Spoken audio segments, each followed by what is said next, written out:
继续来看的是这个2022年世界警消运动会，7月22开始，伫荷兰来展开。咱有消防员摕到冠军哦。伫台中北屯消防分队咧服务的队员廖坤地，伫个卧推这个项目，也就是踢坦球、压石链，以185公斤拍败世界各国的好手，摕到金牌。廖坤地伫个颁奖台披国旗，甲大家分享这份的光荣。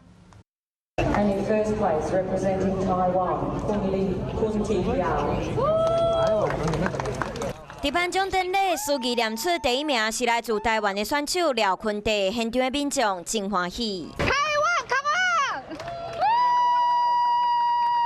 廖坤地伫颁奖台披国旗，和大家分享光荣。世界警消运动会台湾代表队表现真好，参加卧推项目的消防队员廖坤地，第2摆卧推挑战185公斤的重量。From Taiwan, 185 kilograms.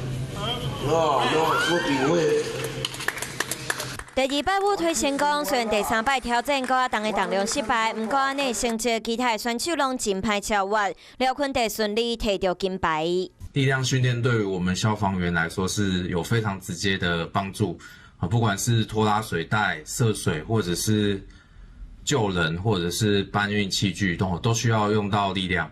廖坤地目前伫台中市消防局北屯分队服务，另外一位伫台中市消防局文昌分队柯伟嘛伫田径摕到400公尺跨栏银牌。